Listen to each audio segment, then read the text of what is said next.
What's going on YouTube? Asian as White Dragon here. So welcome to this new thing I'm doing. It's pretty much like advanced plays with cards. Because I see a lot of people, using Book of Moon to where it doesn't activate it to its full potential. So I want to just make this video and show you guys what's good with Book of Moon. So obviously Book of Moon, very good card because it stops synchros, it stops attacks, it stops effects at sometimes. Basically you want to activate Book of Moon when they are able to synchro for either Bryanek or Trishula. Pretty much any synchros in general, especially with Librarian in this format. But most importantly, synchros, when your opponent can get these out, you definitely want to activate Book of Moon, obviously. But another thing was, people are just using Book of Moon way too early. They blow that card off like it's not Monster Reborn, and it's very good. I mean, I'd say it's equivalent to some of the higher cards, I mean, it's no brain control, but at some points this card is just as good as Reborn. Because it really allows you to take card advantage over your opponent when they're attempting to synchro, especially when they go something like Debris Dragon, get back a card, and then they special summon a Doppel Warrior, or they Doppel Warrior after a Junk Synchron. That's very common, that people will just activate Book of Moon immediately, but let your opponent commit as much as to the field as they possibly can, because let's say they go Junk Synchron, get Raikou. And as soon as they summon Junk Synchron, you go Book of Moon, Junk Synchron. They're probably not going to want to summon Doppel Warrior, but if you can make them summon that Doppel Warrior from their hand, they're going to be at a lower card advantage than you. And in Yu-Gi-Oh!, everyone knows having more cards in your hand is always good. So that's just one thing that I've been seeing, and I've won a lot of games because people immediately stop my Junk Synchron, and at that point I won't summon Doppel Warrior. I'll just wait, and maybe I'll set my Book of Moon for my Raikou, and I can start some shenanigans. But a good play sometimes, though, if you do have Mind Control and they get out a Raikou with Debris Dragon, you can Book of Moon the Raikou and then take it next turn. So it's not like, you're going to go minus if you Book of Moon a Raikou. But, I mean, if you can go for Bryanek next turn, and maybe they don't have any back row, definitely Book of Mooning Raikou isn't a bad idea because of the whole Mind Control. But, again, if you don't have Mind Control, you probably don't want to Book of Moon Raikou because then your opponent will be very happy.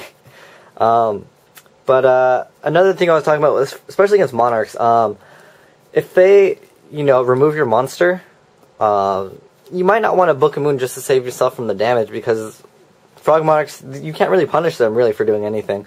But, I mean, as long as you can get over the Caius next turn, yeah, Book of Moon won't be that bad of an idea, but most likely they're going to be summoning another Monarch next turn and getting over it. But, depending on what you have, I mean, use your best decision. Use your judgment. But, I mean, don't Book of Moon a Caius if you can't get over it next turn. There's really no point of hoping to draw into a card, because Frog Monarchs, they are relatively consistent, and you can't really OTK them because of Battle Fader. But, I mean, obviously if they target your Book of Moon or target your back row, yes, chain Book of Moon. But, don't just actually Book of Moon immediately, because then they're going to be like, oh, okay, I'll target your monster. So, that's one thing to take note. Another thing with Six Samurais, you guys know how that deck plays. If they go Kageki, priority, let them get their, because maybe they're going for Kizon, and then at that point, you don't need to Book of Moon, because they can just special summon another one, because they'll have either Grandmaster or another one on the field. But if they summon, like, Kagemusha, you probably want to Book of Moon immediately, because Kagemusha, if they just summon that, they're probably having a Grandmaster in their hand or a Kizon in their hand, and they're going to try to synchro. So you want to Book of Moon Kagemusha if they normal summon Kagemusha immediately, because it's kind of like Black Wings. You stop them in their track once they lose their first summon. They can't really do anything.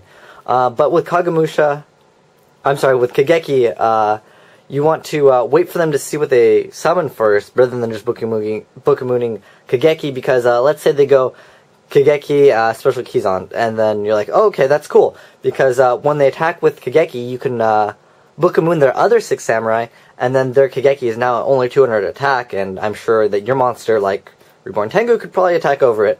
Let's just makes it so they go more minus, and of course this is the point of this video, is to show you guys how to activate Book of Moon properly and gain more card advantage. But Reborn Tengu, 1-for-1, probably one of the most ridiculous card advantages in the game. I mean, it goes for double Librarian once they get out Glow Bulb. So, if your opponent's activating this, you can Book of Moon the Glow Bulb immediately.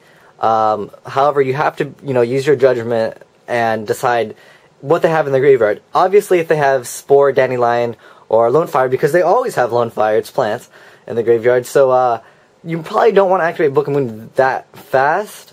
Unless they're going for like Librarian, then in that case you want to book, you know, Librarian, because then they'll get out Formula and they can't really synchro on your turn with it. But you have to use your judgment on this, because if they say go for Trishula and your only back row is Book-a-Moon, then yeah, then it's not that bad because you can protect yourself from the damage. Or right before they're about to synchro for something, you can just book the tuner.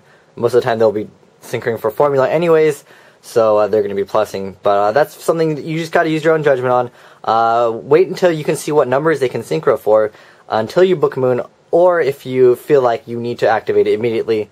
Unless you have Valor in your hand, then just wait for them to go Trishula and drop the Valor. As long as you can get over Trishula next turn, remember. Trishula has pretty good attack. Another one was Chaos Sorcerer. I see everyone just going, if I go Chaos Sorcerer remove, and they'll just go Book-a-Moon, and I'm like, okay, I have 2,000 defense.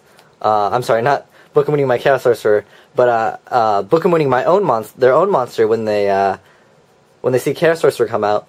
And at that point, if they can't get over Chaos Sorcerer that turn, next turn, what's the point of activating Book-a-Moon? I mean, yeah, you can hope to draw into a card, but again, it's better just to save Book-a-Moon until you can actually get over Chaos Sorcerer, because Chaos Sorcerer has relatively good defense and attack. So, I mean, like, obviously, yeah, if they remove your Stardust or Brainiac because you can get over Chaos Sorcerer next turn, yeah, then in that case it's better to do it.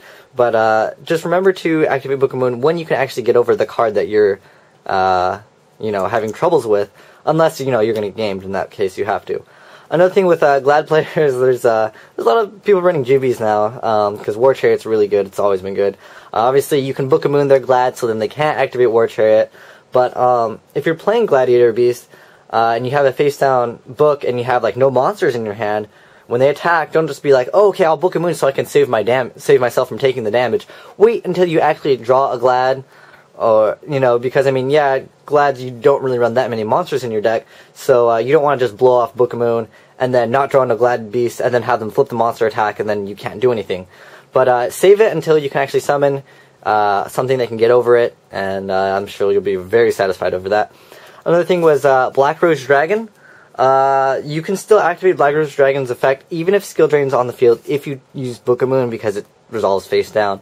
So that's very good. I had to do that against a Malefic player because Malefic is hard to beat when skill drain's on the field, obviously, for any deck. And another card, Light and Darkness Dragon. Very good card. I mean, it pretty much makes your opponent go super minus. If you chain to Light and Darkness Dragon's effect, Light and Darkness Dragon can't negate the other one. So let's say I summon Light and Darkness Dragon, you activate Bottomless Trap Hole, I go, okay, Book-a-Moon, now my Light and Darkness Dragon's face down, and that way its attack will reset itself. So let's say your Light and Darkness Dragon is at low attack, they activate something, you can chain Book-a-Moon, flip it, you know, and then that way you've got your Light and Darkness Dragon ready to go again. Another thing was activating effects multiple times per turn. So let's say you've already had Red Eyes Darkness Metal Dragon on the turn. On the field. Same thing with Gale. Let's say Gale's already on the field. You can half book it, flip it back up, activate its effect again. So that's another way to activate Book-a-Moon very effectively. Another thing is, let's say Thunder King's on the field. You need to get your Raikou, you need to get your Lila, whatever you need to get out, Aaron, to maybe bounce that Thunder King back to the deck. You can Book-a-Moon, again, to negate effects, so that's just another tip for how to use Book-a-Moon properly. If you want to run something similar to Book-a-Moon, the closest cards, in my opinion, are Compulse, because it stops synchros and it's never dead unless Decree's on the field. Forbidden Lance, if you're playing Glad Beast, because you need to get that Psyche-Eater attack in.